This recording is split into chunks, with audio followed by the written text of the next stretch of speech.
Hola, muy buen día tengan todos ustedes. Les habla José Eduardo Cruz Beltrán y el día de hoy vamos a hablar de El Tordo, Antonio Reyes Cabrera, El Tordo, el héroe de Huejutla, que cada mes de mayo, para ser muy concretos, el día 21 de mayo, se hacen una serie de conmemoraciones en torno a este personaje. Pero para ello vamos a platicar acerca de cómo fue construida su figura heroica, cómo se creó esta imagen apologética, mitológica en torno a este personaje, de cómo fueron suplidas las ausencias biográficas de este hombre para hacerlo el héroe local por excelencia de esta población de la Huasteca hidalguense. Para ello, me permití presentar ante ustedes una, unas diapositivas que, como es costumbre, pues van a apoyarme a presentar este trabajo. Fíjense que he estado estudiando los usos políticos que tiene la historia, ¿no? Soy de esos convencidos en que la historia está visible, está presente en nuestros días, y uno de esos casos es el de Antonio Reyes. Un héroe se fabrica, esto lo dice quienes se han dedicado a estudiar el culto a los héroes, sobre todo en América Latina, sobre todo en México, que son países que es muy común exaltar a ciertos personajes para determinados fines. Y bueno, el caso de Antonio Reyes no es la excepción. No vamos a hablar aquí de la gesta de los sucesos propiamente del 21 de mayo de 1866, sino qué ocurrió posteriormente respecto a estos acontecimientos y sobre todo cómo fue fabricado Antonio Reyes como héroe. Para ello, pues válgase algunos aspectos a considerar, ¿no? Los héroes son fabricados porque responden a intereses específicos del momento en el que fueron creados, ahorita vamos a explicar por qué, y la necesidad que tienen los pueblos de tener un personaje con quien identificarse, ¿no? En América Latina es muy común, o en México es común que se cree un personaje, que sobre un personaje haya alguien para identificarse, ¿no? Entonces, en este caso, Huejutla, pues, tuvo esta necesidad, la sociedad, para sentirse identificado. Ahorita vamos a ver cuáles son los aspectos de identificación entre Huejutla y el Tordo. Y bueno, pues una imagen ahí que no deja lugar a duda de esta conexión que se tiene entre el personaje y la sociedad. Hay un equipo de fútbol que se denomina así. Además, bueno, hay que considerar que el tordo es un ave característica de la Huasteca, entonces tiene otra connotación además de la del personaje. Bueno, se venera al tordo en primer lugar, ¿por qué? ¿Cuál es el origen así más inmediato? Por nuestra educación. La filiación liberal de nuestra educación nos ha hecho exaltar a los padres de la patria e incluso a ver, como también veremos más adelante, quiénes son la contraparte de los héroes, ¿no? Se le dota a Huejutla de una identidad, en este caso, pues a Huejutla de Reyes, ¿no?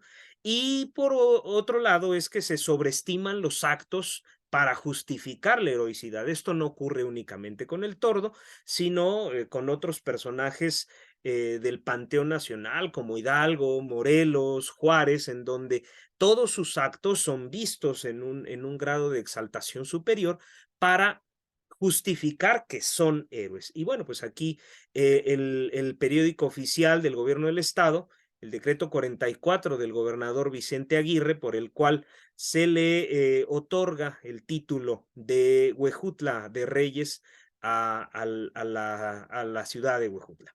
Bueno, primero, bueno, también otro punto a considerar es que los líderes políticos invocan a los héroes para obtener legitimidad. Esto tampoco es exclusivo del tordo. Muchos regímenes políticos en todo el mundo han usado la historia para obtener legitimidad. Esto no es nuevo, al contrario, es un tema muy interesante que también he venido estudiando a este respecto. Y bueno, pues en América Latina, en México, los héroes tienen una evocación religiosa derivada de este cristianismo que se trasladó a América, de tal manera que no es, así como tenemos un culto religioso, no es tan distinto el culto religioso al culto cívico, ¿no? Los héroes se requieren para unificar a una comunidad de la misma manera que un santo patrón se unifica a una comunidad o intenta unificar a una comunidad. Es un paralelismo bastante interesante, así como hay capillas dedicadas a ciertos santos, pues hay escuelas, hay plazas, hay calles, y esto es común, según lo afirman los estudiosos de la historia, en países como el nuestro, ¿no? Donde hay una necesidad de dotarle a héroes a una sociedad en un panorama muy complejo, ¿sí? Para entender los procesos, ¿no? Los procesos históricos. Vamos ahora con lo que sí tenemos. El tordo se ha construido, la figura del tordo se ha construido en función de la recreación literaria y no necesariamente de la historia. Para crearle esta heroicidad se han tenido que exaltar sus actos y han sido pocos, realmente son pocos los datos de fuentes escritas de primera mano que se tienen sobre él. La mayoría de lo que se sabe del tordo de Antonio Reyes Cabrera fue a través de la narración oral, a través de las familias, a través de quien aseguró haber sido testigo de estos hechos, de este intento de la toma de Huejutla, que estaba resguardada por tropas francesas, y un grupo de hombres encabezados, entre otros, que no fue el único, por el tordo, intentan tomar esta plaza de Huejutla y en la refriega pues él es abatido. Tenemos los datos del tordo. Él nació el 16 de agosto de 1829 en Huejutla. Se pensaba que era originario de Molango, lo mismo que sus padres, ¿no? Sin embargo, pues aquí la partida de bautismo nos dice que fue nacido en Huejutla, hijo de Casimiro Reyes y Manuela Cabrera, que también fueron originarios de dicha población. Este es el primer dato que se tiene, ¿no? Y ahí está la referencia para quien desee consultarla. El otro son documentos firmados por la Comandancia Militar del Segundo Distrito, que se encontraba de manera fáctica en Pachuca, oficialmente era Actopan, donde se le da dinero a Manuela Cabrera y Petra Reyes, ¿no? Que son la viuda y la madre, ¿no? Respectivamente. Aquí equivoqué los datos, pero Manuela era sí, la madre de Antonio Reyes, Petra era la viuda, y bueno, pues estos documentos salieron publicados en un libro de el profesor Gildardo de la Cruz Morales. Y bueno, pues aquí es donde se tiene los datos, digamos, de la época para poder conocer un poco más o para adentrarnos más al personaje. Lamentablemente no se citaron la fuente o de dónde provinieron estos documentos, ¿no? Y bueno, pues estaríamos en espera de saber en dónde están resguardados. Otra cosa que sí tenemos de la época, de fuentes de primera mano, es el del periódico La Sociedad, del 6 de junio de 1866. En ambos refieren que una gavilla de disidentes capitaneada por Anselmo Gómez, Gerardo Pérez y un tal Hernández, alias El Tordo, salieron de Tamazunchale y dice el último cabecilla citado sucumbió en la refriega a vida al ocupar Huejutla.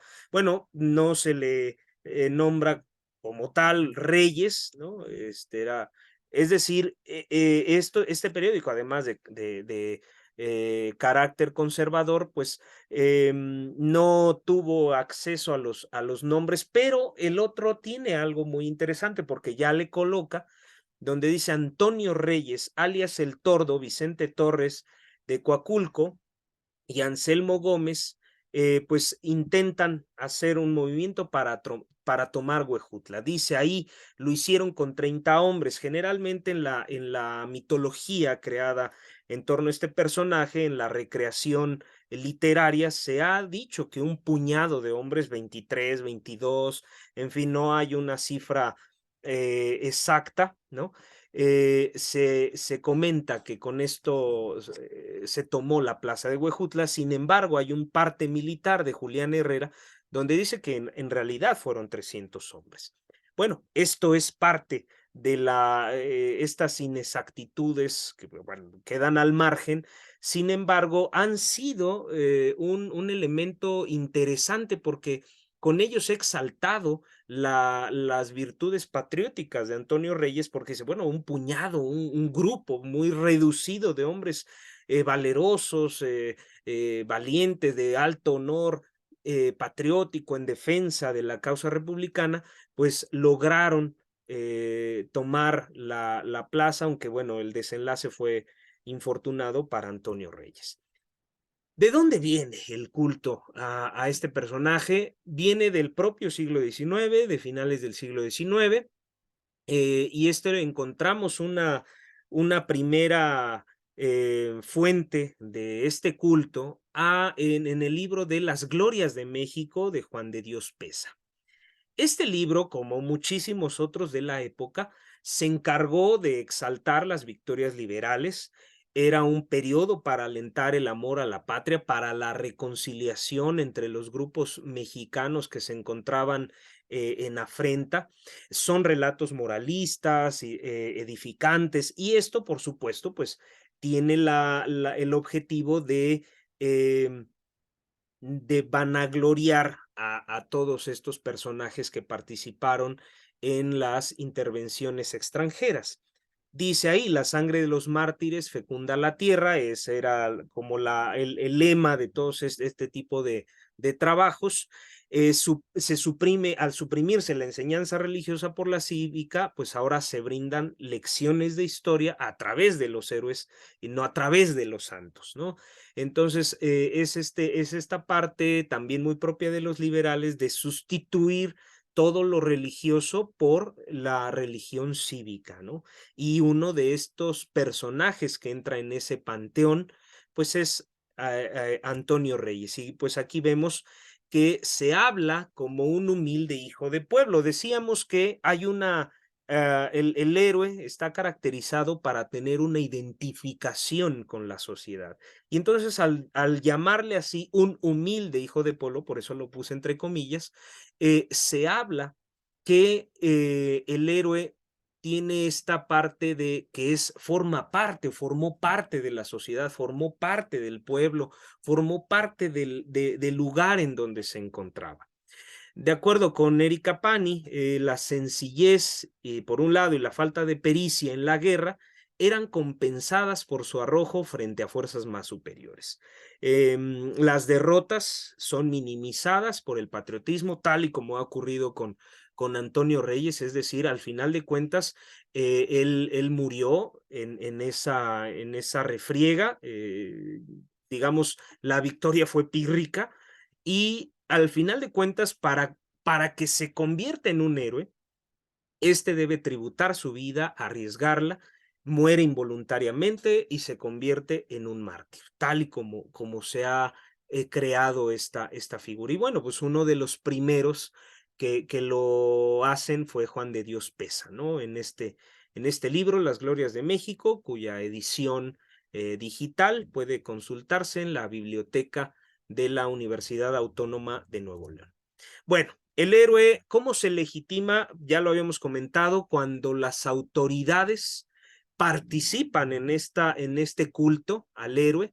El héroe es digno de ser imitado, es un modelo para la comunidad, es legitimado en el momento en el que se le otorga un templo cívico, un lugar de veneración. Pareciera que estamos hablando de religión, sin embargo, el civismo, ¿no? En México, la exaltación patriótica de los héroes, pues tiene eso, se le otorga un monumento, se le otorga una escuela, como vemos aquí en la imagen, y es así como se va construyendo ese proceso de legitimación y de conocimiento y de difusión del culto a un personaje específico, ¿no? Tal y como ha ocurrido con los héroes nacionales. Y bueno, pues vemos aquí esta imagen en donde se ocurre este proceso. Y el otro, bueno, también muy interesante, que es el centenario del Tordo en 1966.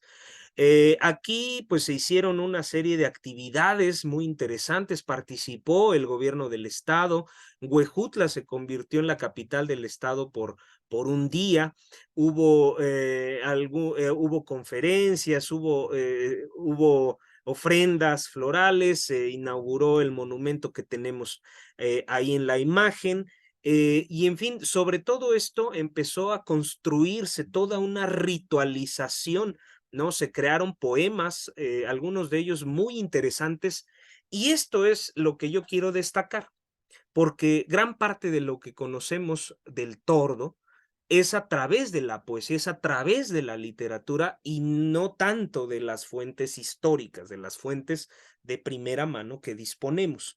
Y particularmente dos poemas son muy conocidos entre quienes se dedican al estudio de la historia local en Huejutla, que es el de Francisco Neumann Lara y el de Enrique Parra Montejano, originario de Calnali.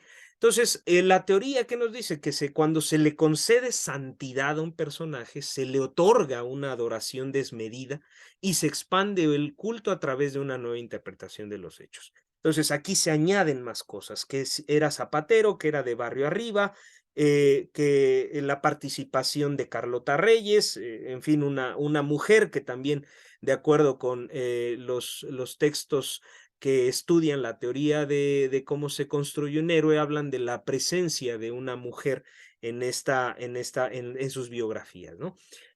Perlas de un centenario es un libro de Enrique Parra donde habla precisamente de este trabajo, perdón, de esta acción del tordo, donde dice, claramente lo dice, ante la historia es leyenda de datos de fijo breves, leyenda del niño tordo, es decir, eh, de manera muy implícita se dice, no tenemos datos, lo que tenemos es breve, sin embargo, ¿quién a negarlo se atreve cuando se trata de un hombre de magnitudes celestes? Esta es la prueba más contundente de la glorificación de Antonio Reyes como un héroe, como un personaje, dice, celeste.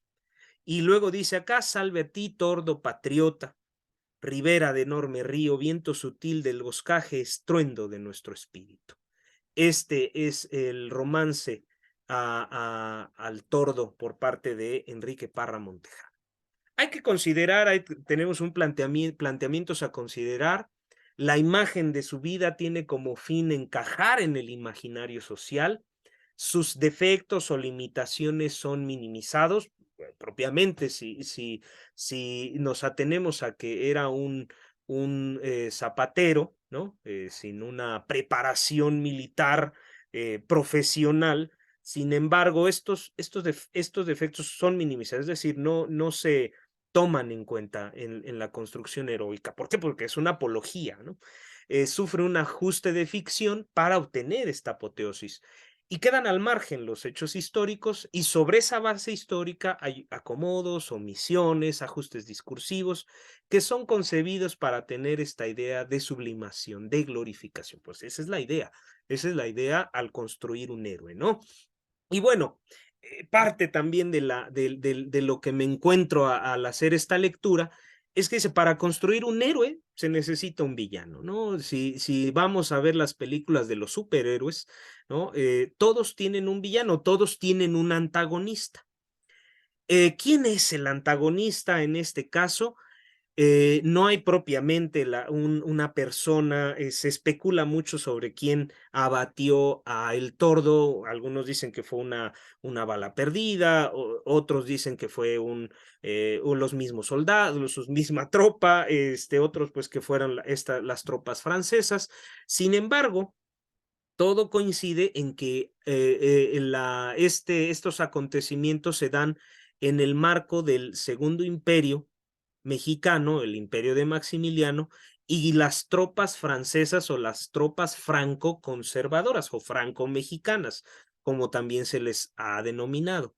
Entonces, nuestra educación liberal de manera implícita, nos ha enseñado que hay buenos y malos, ¿no? Y que hemos pensado que los enemigos de los liberales, que eran los imperialistas y conservadores, implícitamente se nos enseñó que también lo fueran nuestros, ¿no? Que también fueran nuestros enemigos a muchos años de distancia. Dice el autor Rodríguez en un texto muy interesante publicado en la Universidad Autónoma Metropolitana, que se llama Heterodoxias Liberales, donde habla que se nos enseñó que el tipo de educación liberal, porque fue el proyecto ganador, nos enseñó a construir una visión muy específica de la patria. Y esta obviamente iba a exaltar a los liberales y a señalar a los conservadores como los malos o como los villanos o como los retrógrados, ¿no? De hecho, así hay un texto que así nos explica el por qué todavía seguimos diciéndole malos o adversarios a los conservadores, ¿no? Cuando lo que necesitamos es entender a ellos. Y bueno, pues que la educación en México habló más bien del tipo de hombre que debía formarse en función del hombre liberal, ¿no? De los liberales. Entonces, esto es común cuando vemos textos así donde se señala al enemigo francés, ¿no? A los franceses como los enemigos que se habían posicionado de la plaza principal de Huejutla, como lo señala el libro de Palacios Nava. Entonces, esto de manera implícita, pues nos hace ver a una historia de buenos y malos, ¿no? Donde los malos son los franceses, los conservadores, los liberales son los buenos. En este proceso de ritualización del héroe, bueno, pues hay una conmemoración anual, hay una feria, las ferias del Tordo en el mes de mayo. La narrativa del heroísmo, de la resistencia, refuerza esa sacralización, es decir, cuando se hace un personaje sagrado, y al grado de que algunos sectores, como el Diario de las Huastecas, incluso ven que la vida sin el Tordo no habría sido igual. Sabemos que es muy cuestionable y el hacer hipótesis, el hubiera en historia, pues es muy cuestionable. Sin embargo, pues esto existe, ¿no? Donde dice, ¿qué pasaría si el tordo no existiera? Es un video bastante interesante que se puede consultar por internet, en donde nos habla incluso de manera muy implícita en que se crea a Europa como un ente superior, ¿no? Se cree a Europa como un ente de civilización, pero esto es producto de insisto, de la educación que hemos recibido, de esas herencias ideológicas que tenemos, ¿no? Y bueno, pues donde dice, los momentos trágicos reafirman una postura de inferioridad. Las deficiencias culturales se transforman en orgullo patrio como símbolo de resistencia mexicana a los embates extranjeros. Esto es muy interesante, como lo dice Price en su libro El culto a la derrota, también de la Universidad Autónoma Metropolitana, que recomiendo mucho su lectura. Y bueno, para concluir esta presentación, hemos de decir que la biografía del Tordo se construyó con la literatura y el relato oral más que con los datos históricos. Se exaltó y visibilizó al Tordo para reafirmar la identidad y el patriotismo. Esto es común, insisto, en las poblaciones latinoamericanas. La historiografía regional de Hidalgo y de Huejutla pues reafirmaron esta mitificación del personaje, ¿no? Esta historiografía se ha encargado de registrar, además de las fiestas del Tordo, pues las ceremonias que acontecen en Tehuetlán, ¿no? Donde la gesta de la Peña de los Franceses, la antorcha, en fin, toda esta ritualización que se ha hecho en torno a este personaje. Y bueno, otra conclusión es que estudiar el tordo, como pudo haber sido a muchos otros personajes, reafirma esa tendencia de mirar la historia mexicana desde la impronta liberal. Entonces es muy interesante cómo es que se ha creado en torno a un personaje, una figura identitaria en torno a esta conexión entre héroe y sociedad, ¿no? Lo que para algunos son personajes revolucionarios, otros del siglo XIX, pocos de la época colonial, a no ser que sean frailes. Sin embargo, pues es este proceso de identificación, este proceso de identificarse con un cierto tipo de héroe. Y bueno, pues para concluir, quiero dejar aquí algunos textos sobre los cuales he fundamentado parte de esta investigación. Es un trabajo muy interesante que sigue en proceso, un proceso de entendimiento. Estos textos, por supuesto hay muchos otros más, donde aparte de la teoría del culto al héroe, de la construcción del héroe, hay un texto también muy interesante, el de Allison y Goethals, donde dice por qué los necesitamos, ¿no? Al final de cuentas, lo que se trata de entender es por qué requerimos de héroes en nuestra sociedad. Y bueno, otros textos también que nos ayudan a entender el contexto liberal sobre el cual fueron creados estos cultos a los personajes como Antonio Reyes. Y bueno, con esto quiero despedirme. No sin antes agradecerles a ustedes el favor de su atención. Muchísimas gracias, un saludo y un abrazo.